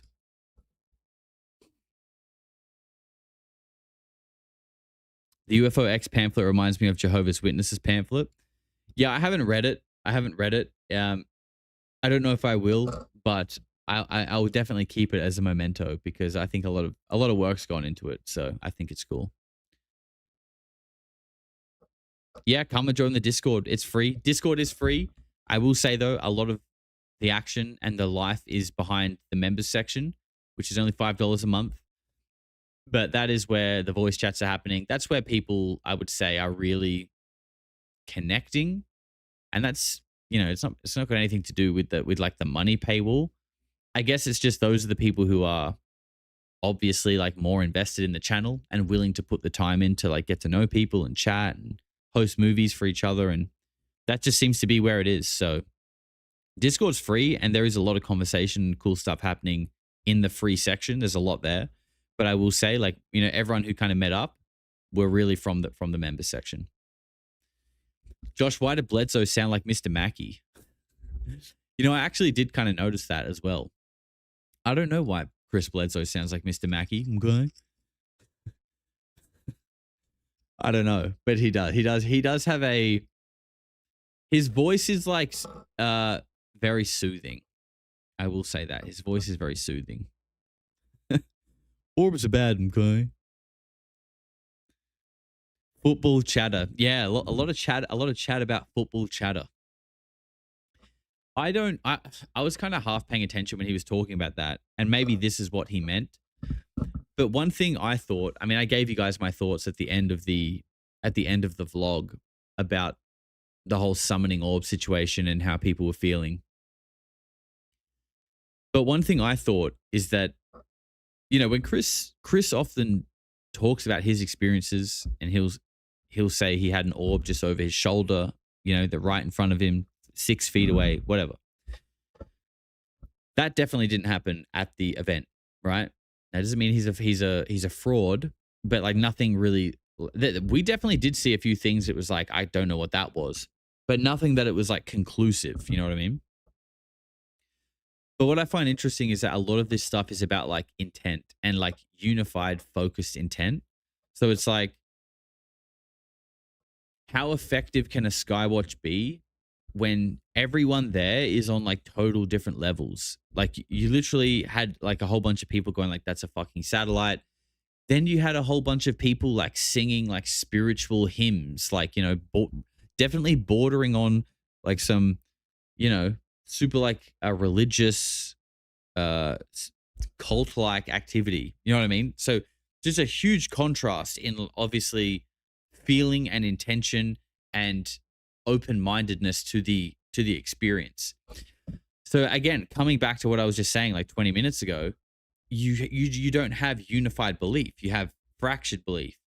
So how can you like go forward or manifest or whatever you want to call it when you don't have that? So in a way, like I kind of wonder if that is real, like belief is the framework or the method to manifest. Are you kind of like setting yourself up for failure by just pulling in a huge group of people who are on varying ends of the spectrum of belief and skepticism, or even perception of what the phenomenon is? So yeah, I do wonder that. I actually think that maybe you would have more success in a small group where people are totally on the same wavelength and like ready to be like unified in what they want to experience. Chris Bledsoe is a sweetheart, but his son Brian, Jess, a few people said things like that to me. And I think a lot of that comes from the fact that, Ryan was, popping off with some tweets earlier in the year that we even covered it on this channel. I didn't really I actually spoke to Chris very briefly in the pool on the last day, and I never spoke to Ryan. But one thing, when we were in the pool, I did hear Ryan they were literally swimming like just behind us. And I heard Ryan just go up to his dad and just say like, I love you, Dad. Are you having a good time? We're all going to be home tomorrow. Like he was just checking in on his dad, and it was just really sweet. And so, obviously that's very different to what he says on X and stuff like that. But I just wanted to say that because whatever is going on with them, whether it's real or not, I don't know. But I think one thing you can't knock is that they are very sweet and kind people. And I don't think they're intentionally trying to mislead anyone. And it was just really nice to hear that, just literally swam up to his dad and to tell him that he loves him and to ask if he was having a good time, see if he's okay. And I just thought, you know what, dude, like all this other bullshit, who fucking knows? But that was really nice. I just thought that was really cool. And it's just nice to see a tight family, to see son and father have a really cool relationship like that. So, knock them all you want. I think it's fair to have your opinions, but I think as people, I think they're good people. To be honest, it must be stressful for Bledsoe. Yeah, I mean, he was one of the people just getting swamped like constantly getting swamped. But I think he was always open to people going up to talk to him. And I didn't do it because of that reason. I feel like when people are just getting swamped all day, I'm just like, nah, it's all good, man. I don't want to be the next person to ask you a question or whatever. So, I can just appreciate from afar. But yeah, he was busy. He was certainly busy. 100%. Thor Mode, welcome, you little freak. Thanks for becoming a member and just straight up gifted 5 memberships. You are a legend. I appreciate that a lot. Welcome, Thor Mode. Make sure you connect your YouTube account to Discord. Come and join the member section. Come and hang out. We have a huge Nike cult down the road with like 20,000 members in one place. They almost own a whole town. Nike cult. Is this just people who wear Nikes? Can you explain? I'm sure part of his arrogance is him protecting his dad. That's a great point, Lucas. That's a huge, great point. And also, like, you know, I think it's important to remember that the perspective of, like, imagine being him growing up and, you know, loving your dad and your mom and kind of growing up in that environment and in that lifestyle with those people around you. Like, you know, we all know that like our framework to understand reality is kind of built in those formative years. Well, what if in those formative years your dad is this kind of like semi-famous guy who summons orbs and is like the chosen one, kind of connected to the divine feminine and the lady? Like if you grow up with your dad being that guy, that's obviously going to like shape your reality. Like that's what you think.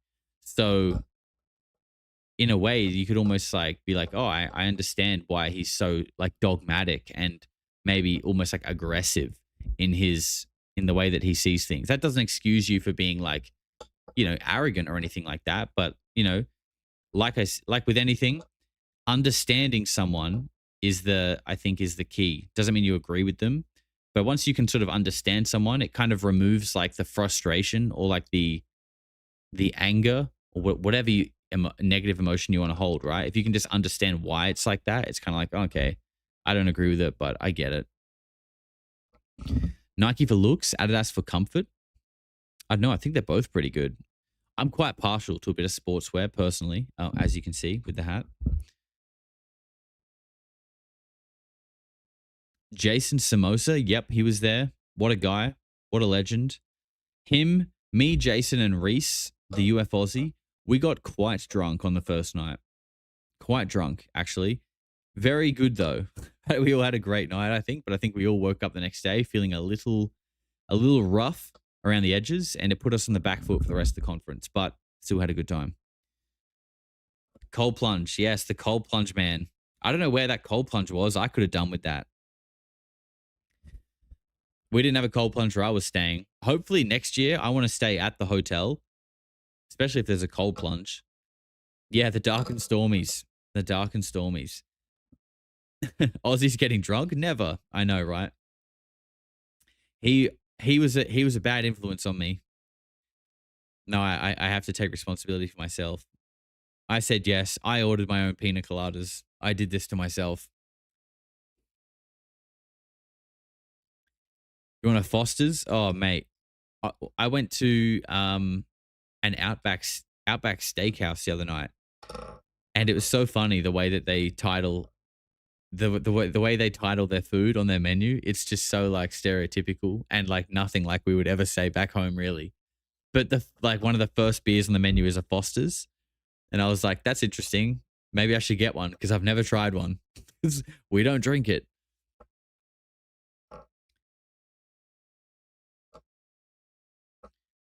Momoa had the right idea, far more disciplined approach. Good for him. I'm drinking Josh. He is a disciplined man. He is. But in saying that, we also got quite drunk as well. If I had access to the cold plunge, I would have been in there with him. I was doing cold plunges every day when I was in Bali because my gym had one. But then after that, I just didn't have access to them. But cold plunges, they are so good for the mind and the body. Here's $1 for a tip at the club. Toxic fart. What kind of club are you talking about, bro? I only frequent above board establishments. Okay. We're not trying to, you're not going to find me in any dark alleys, in any dark rooms. Okay. None of that. Cold shower works. Yeah, I used to do cold showers, but I honestly feel like cold showers are harder. I think a cold shower is harder than a cold plunge for some reason. Brother, when are you coming to Toronto? No plans at the moment, unfortunately. Not yet. It's legal in Vegas, Josh. Okay. Well, maybe you will catch me in that club then. I do cold showers every day. You are tougher than me, Kelly. You're tougher than me. Josh, come to Europe, Amsterdam. I would love to come back to Amsterdam and Europe. I definitely would love to do a Euro summer again. That place is beautiful. My brother's in Italy at the moment, actually. He'll be joining up with me in a couple of weeks for the World Cup. He may even make a little appearance on the vlog. I guess I expected to get drunk off a pina colada because Joe makes a very strong ones and I rarely drink. Are you saying you didn't get drunk? Is that what you mean? I certainly did. Especially when I accidentally had one before breakfast. Rolled up to the bar, Reese was there, got a little excited, ordered a pina colada, had a few sips, and straight away I could feel it in my head. And I was like, that's right, I haven't eaten breakfast yet. Yeah, we get a little excited sometimes. Just got to roll with the punches. Kat says, how much kangaroo dollars would one need for a nice trip to Contact in the desert next year? We'll need to start saving now. Kat, I would talk to Krista because she did that exact trip. I obviously got helped out quite a bit. Like I got a free Contact ticket.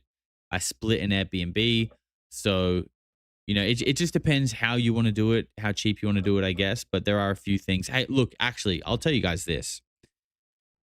Hopefully the people at Contact aren't listening. I didn't know that you can, like, as you guys saw in the vlog, everything you saw me doing in the vlog, you don't need a ticket to Contact in the Desert to do. Like, if you want to just go in the corridors, mingle with the creators, be in the atmosphere, hang at the pool, eat, drink, hang with the crew, you don't need a ticket to Contact in the Desert to do that. You just go in the hotel and anyone can walk in and do that.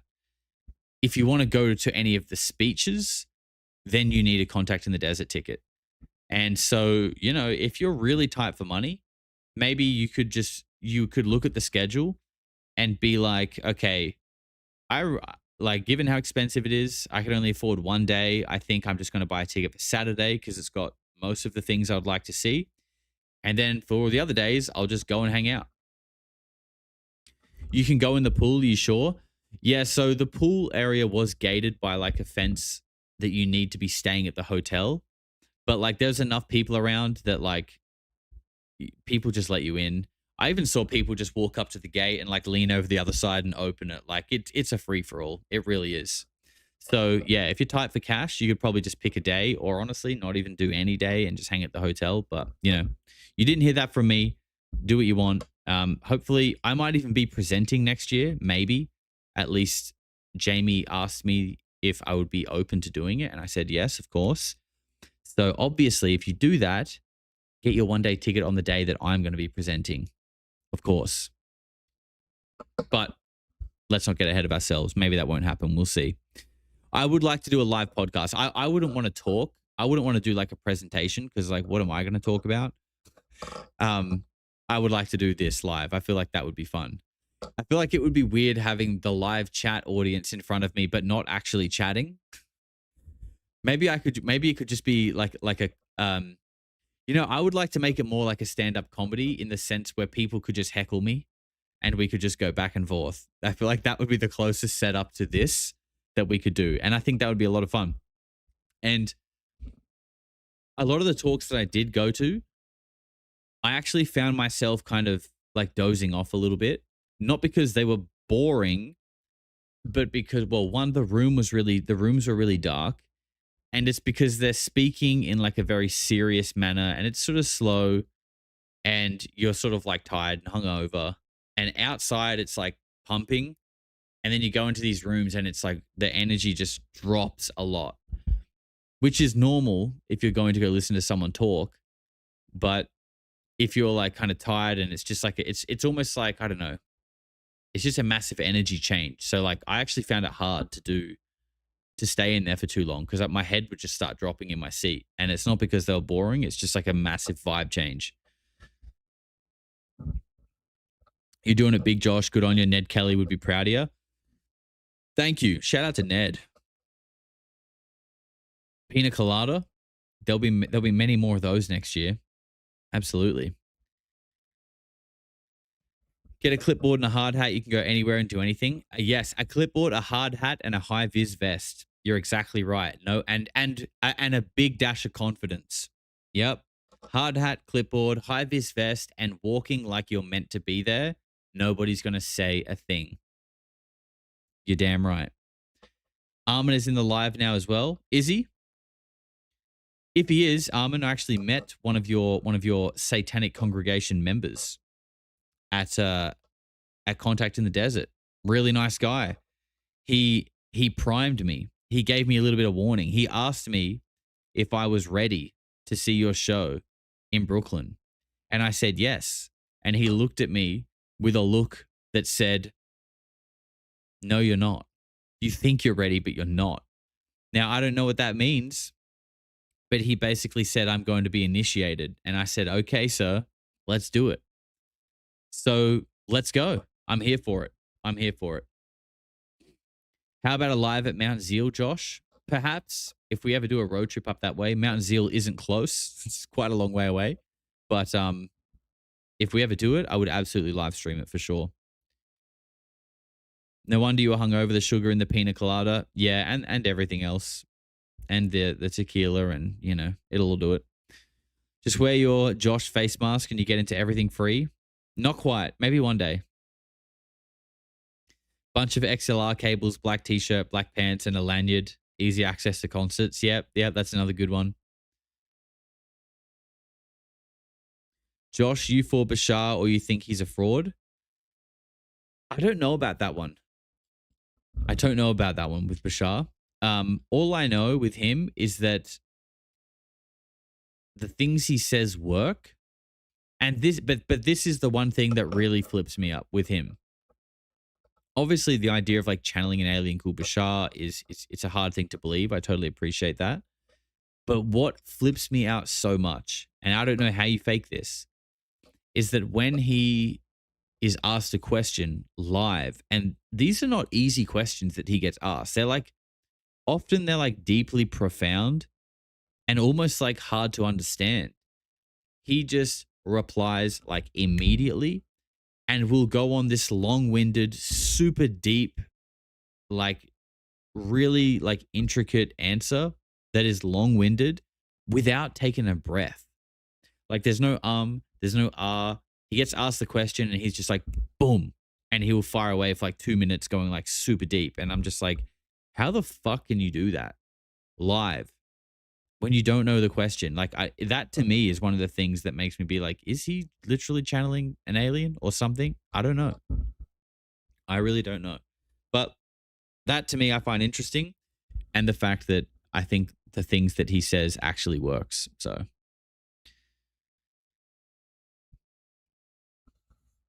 Are you planning on Colorado? Sorry if I missed it. No Colorado plans this time around, unfortunately. Your damn country is just so big, and it's just too much to see in one trip. I'm almost using my whole 90-day allocation to come here, and I'm basically I'm seeing maybe like you could say half the country. You know, I'm obviously seeing less than half, but probably half the things that you'd want to see.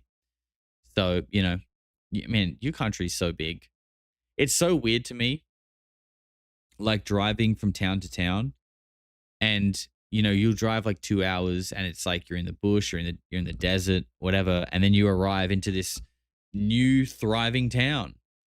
It's like 2 hours away, separated just by like desert or whatever. In Australia, it's like you leave your town and you are in the absolute bush, death, barren, dry, tumbleweedville for at least 8 hours. Until you find like another actual city. I think Adelaide to Melbourne is 8 hours, and that's probably the two closest cities. Maybe Adelaide to Sydney is like 12. Sydney to Brisbane's like a lot longer.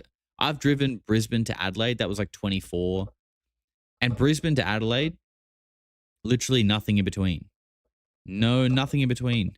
Maybe the occasional like petrol station town, but like that's it. It's just crazy. And your country has over like 300 million people. We have 28 million or something like that. It's very different. It's amazing though. It is amazing. And I've only driven on the wrong side of the road once so far. Only once. And it wasn't even my fault. Well, it was my fault because I was driving, but sometimes like the way you cut your lanes out here just looks a little different. So sometimes as I went to turn the corner and I realized, I was in double lane and I went to turn the corner thinking I was going into double lane, but I wasn't. So I just drove on the other side of the road for a split second, and then I was like, hold up, I'm on the wrong side of the road. But that'll probably happen a few more times, hopefully with no oncoming traffic. But yeah, if you see someone in the wrong side of the road, it's probably me. So just be patient, please. Damn, Josh is driving over there. Of course. Yeah, of course. I'm going to be road tripping from San Fran to Sedona. Have you been to our rest stop, Josh? No, I wouldn't say like a typical, no, I haven't. Not yet. I'm sure I will though.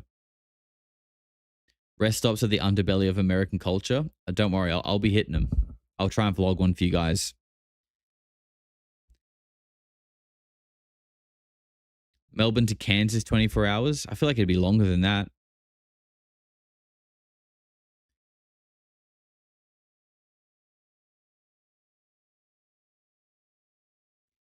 Chris should ask Daryl Anker what inspired him to open up escape rooms. Daryl Anker owns escape rooms. It's kind of interesting. Are you going to have a breeze in the UK than driving wise? Yeah, the UK driving on the correct side, which is the left, obviously. Am I right? I'm fighting a losing battle with that one, I know. Ask Bashar about lizards. I'll certainly ask John Ramirez about lizards and what it was like to punch one in the face. As someone who was born in Portland, this city isn't what it used to be because it became cool and a bunch of normie losers moved here. Yeah, nothing good lasts forever. Nothing good lasts forever, unfortunately. Just got to try and focus on the good things, right? Josh, did you see George Noory and George Knapp? I didn't. I saw way less talks than I thought I would. I don't know if you guys watched the Contact in the Desert schedule stream that I did, where I was like, I'm going to go to that one. I'm going to go to that one. I literally probably went to 10% of the things I said I was going to. But I don't regret it at all because I had so much fun just socializing and talking to people and meeting people. It really was great. And now we're here in Vegas for another 5 days. We're going to go out to Area 51 tomorrow. We'll vlog that. And staying in a hotel that's like a pyramid. A black pyramid, actually. I didn't know that. It's black. Which is funny. It's funny because, people always talk about Vegas being this sort of like, a bit like seedy, like bad energy. But it's like Baal town. Baal lives here. And there's this hotel here that's a black pyramid that's meant to be like modeled after Egypt. It's like Egyptian theme or whatever. I'll show you guys that in a vlog. But it's funny that this whole town is, people say it's like, bad vibes, Baal, seedy, underbelly, whatever. But the whole story about the Black Pyramid in Alaska, people say that Black Pyramid is suppressing human consciousness, that it's like an evil monument or whatever that is suppressing consciousness. So maybe that's what this hotel is doing. The Luxor, yeah, that's the one.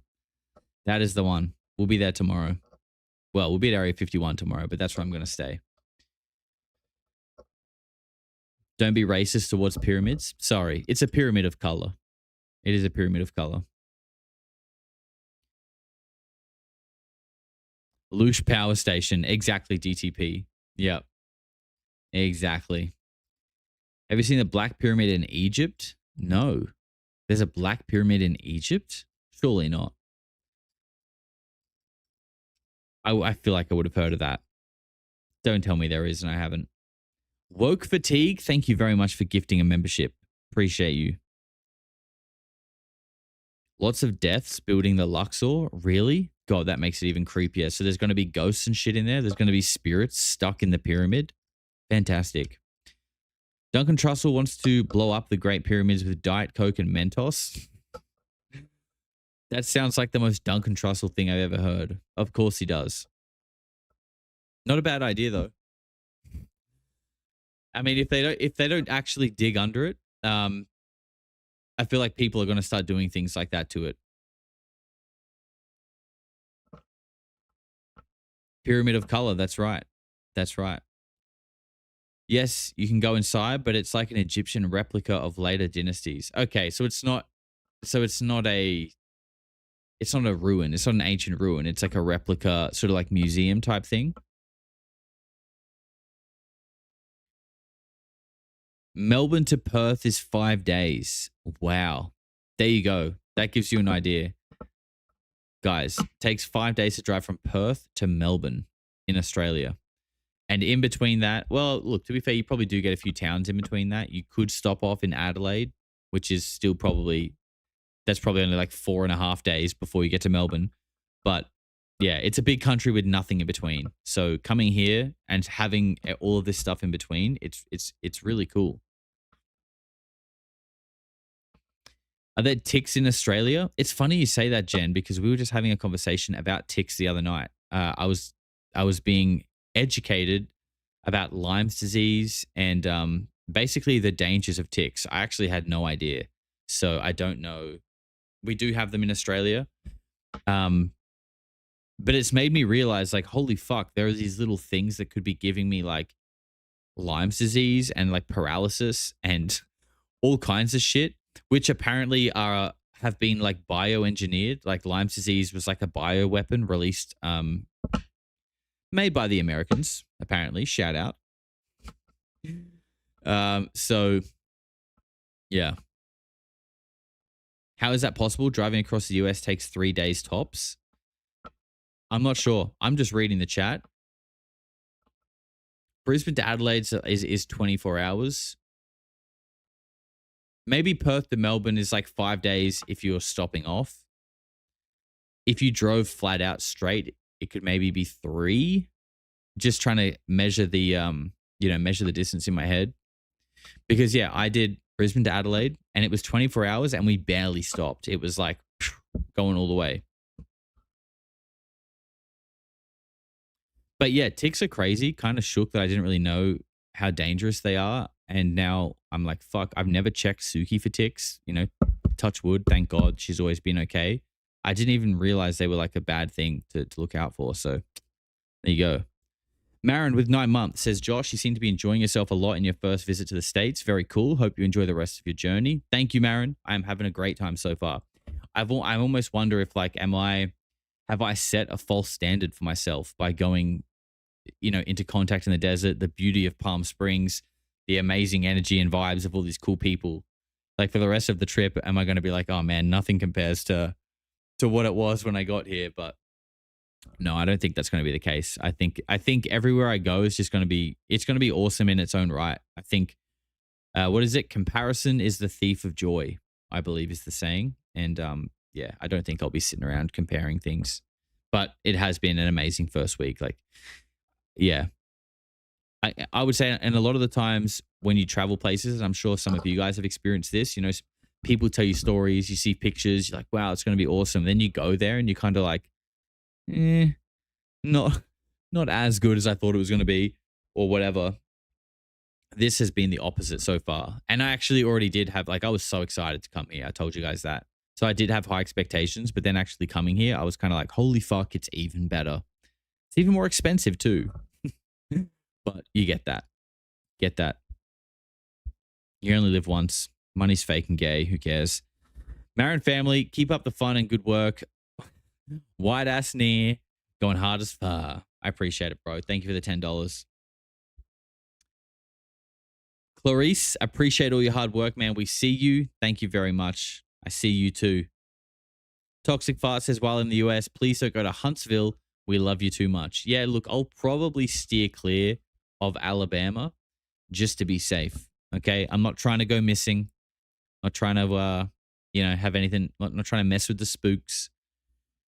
There were probably a lot of spooks at Contact in the Desert, by the way. And I was trying to think to like all the people that kind of, pulled me aside, like, hey, Josh, blah, blah, blah, blah. And I was trying to think back, like, I wonder if any of those people were fucking spooks. Probably at least one had to be, right? Surely at least one was. Josh, does it feel weird being quasi-famous in the UFO space?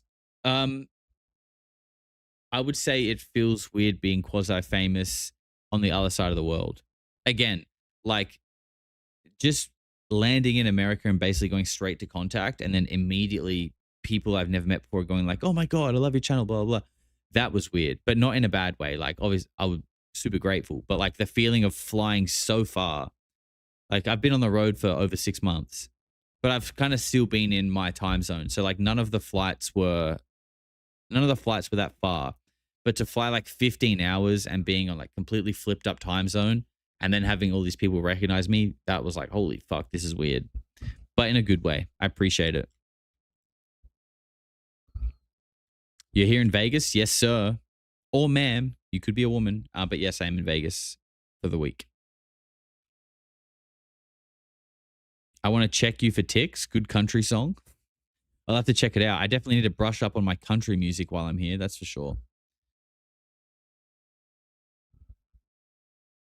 I only suspected one dude. Is that someone that you spoke to, Kelly, or someone that you just saw around? There's definitely, yeah. I feel like there's, I mean, obviously, but there's like factions, you know, and it's not like factions that are at war with each other, but I feel like there's different groups within ufology and how you section these groups off is maybe like an individual thing, but there is like groups perhaps like surrounding notable figures, like different figures, and each sort of like posse has a vibe. I would say each posse around like figures have a vibe, and some of them just felt way more like culty and weird than others. But in saying that, like you go talk to them, they're still nice people. But it's like their belief model, their framework just feels like a little off to me personally. But you know, maybe they would look at me or other people and be like, their framework is off and they're weird. So it's all perspective, really, at the end of the day. No ticks in the desert. Perfect. No ticks in the bush either. So we'll be safe at Contact in the Bush when all of you guys fly to Australia for that one. Because that's only fair, right? I fly over here for Contact in the Desert. You all fly over to Australia for Contact in the Bush. We can't put this thing up without you guys, so we're going to need some plane tickets confirmed ASAP, please. Raise your hand if you suspect Josh. Oh, don't worry. You wouldn't be the first. You wouldn't be the first to think that I am a intelligence asset or something. Yep, you wouldn't be the first. Maybe you're right.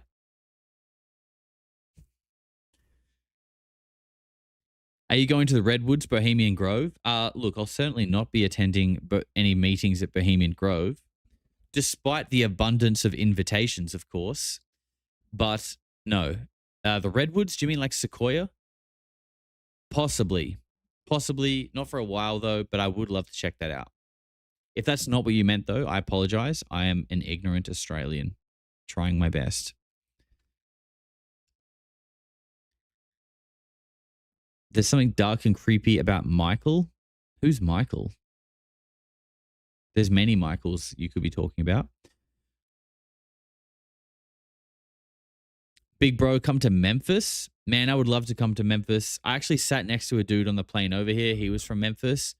And I noticed that they just have they have a really unique accent in Memphis. It's, you know, it's not like West Coast. It's not East Coast. It's like it's just something Memphis-y, I guess. I don't know, but I liked it. It was cool.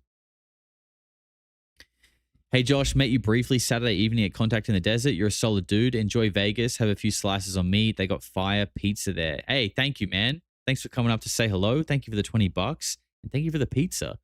I haven't had pizza since I've been here. And, you know, I feel like you got to eat pizza when you go to New York, but I don't want to wait that long. I'm not going to be there for a while. So yeah, maybe I will get some pizza. I really like, I'm a big fried chicken guy. Nashville fried chicken. That's my jam. So, you know, if you got any recommendations for that, let me know. Hey, Josh, you going to check out Sedona? Yes. Yep. We'll be there in about 3 weeks. No, 4 weeks. Probably about 3 to 4 weeks. We'll be in Sedona. New York or Chicago for pizza? Not going to Chicago. We'll be going to New York, though. Hopefully. Suki update. Nothing to report as since last time. I think it was literally last stream that I showed you guys some Suki videos. So nothing new. She's still doing her thing. But when I have a video to show you guys, you will see it 100%. What's the dumbest thing an American has asked you? I just realized my camera's been out of focus the whole time. Well done. Good one, Josh. Doing well. The dumbest thing. Like nothing springs to mind. Nothing springs to mind. And to be honest, like I don't know what would be considered dumb because, you know, I get it in a way. Like a lot of people haven't gone to Australia and they don't know much about it. So there's no really dumb questions, I don't think. Josh, you got to do in and out. Here's for a double burger, maybe animal fries, lemonade's good too, or Neapolitan shake. Huberito, thank you very much. I'm actually intending, I believe, I've been told that here in Vegas, they have the biggest in and out in the country. So I was actually planning to do a vlog going to the biggest in and out in the country and sampling all of the wares. Not all of them, but some of them. So I don't know if I'll do a vlog just on in and out or maybe do like a, you know, trying in and out, Five Guys, Shake Shack, all the classics. Or maybe I'll do a vlog each. I don't know. But don't worry. We're definitely going to be hitting in and out. Absolutely. You have to. Air Force Juan. Thank you for the 8 months. Thanks for sharing all the stuff at Contacts. It's good to see you out here with us Americans. When do you stop in New York City? I know the best pizza spots, bro. It will be early August that I'm in New York. So little while to go. We got a lot between now and then, 100%. Love Sedona. Check out the petroglyphs and take a lot of pictures. I will. Yes, I will. Don't worry. Sedona's going to be great. We're there for like 5 nights. I am worried based on how hot it got in the last few days at Contact. I'm kind of worried it's going to be like scorching there, which is going to make like hiking rough, but we'll see. Maybe just got to get up early and do it. I was thinking about going to Australia. Then I saw pictures of spider season and what you usually find under toilet seats there. I don't know, Crimson. I think you're watching propaganda. I've never found a spider under my toilet seat, and I've never even heard of spider season. So I think you might be munching on a bit of propaganda there, unfortunately. Don't buy into it. If I bought into all the bullshit propaganda about coming to America, I would have never have came, because all we see in the news is that ISIS are about to blow the whole country up. ISIS are here. Terrorism is here. Everyone's getting shot. People are getting stabbed. Terrorism. Trump wants to kill everyone. More terrorism. Like, that's literally the news in Australia. So, World Cup hotspot for bombs. Like, this is literally the kind of shit that's in the news in Australia right now. It got sent to me like yesterday. Pictures of it. So, yeah. And that was coming from like concerned family members, right? People who are eating the propaganda who are worried about me, which is fair enough that they're worried about me. I get it. And there is an element of risk, of course. But I think the America that you experience online versus in person is very different. And I would say the same for Australia. It's not some weird bush town with people drinking Fosters with Akubra hats with corks dangling on them in leather vests, comparing how big their knives are. It's nothing like that. And there are no spiders under the toilet seat either. It's just not. It's not. As long as Josh doesn't wear a red shirt, don't worry, guys. If you know the code word, the red shirt code word, until you hear it, everything is going to be all good. Everything's going to be all good, and it will continue to be all good, right? We're going to make sure of that. We are just coming up to 2 hours, and I think that is about where we will round out the show, because I want to take a little stroll down the strip tonight. Maybe go into one of those clubs that Toxic Fart was talking about. I'm not sure what he was talking about, but maybe I'll have to just go find out and report back to you and let you know what I think. Josh doesn't go country, peeps. I certainly will be going country while I'm here. In fact, that's actually some of the things I'm looking forward to most, is stopping off in like little nobody towns in between the big cities and just getting a meal and talking to the people that work there. That's actually what I'm really looking forward to. Getting real salt of the earth America. You know what I mean? That's what I'm looking forward to. Guys, thank you for tuning in. We did 2 hours of just talking about the last couple of weeks, what I've been doing, where I've been at. Hope you guys enjoyed it. The next show will be an actual Polarity presentation of, actually, I won't spoil it, but it's going to be a bit of a weird week. Okay. We've got a couple of things to look at and talk about. I haven't even looked into them properly yet, but between now and then, I'm going to try and get my head around it, and then we'll talk about it when the day comes. Hopefully no false starts on that stream either. Hopefully it goes a little bit smoother between now and then. But I appreciate you guys. Thank you for tuning in. Again, join the Discord. Link is below. It's free. But if you want to support the channel, it's $5 a month. You can get yourself into the member section as well, where many of them amazing friendships and relationships have been formed. So again, thank you guys. Be good, be kind, get outside, touch some grass, and I'll see you all in 2 days from now.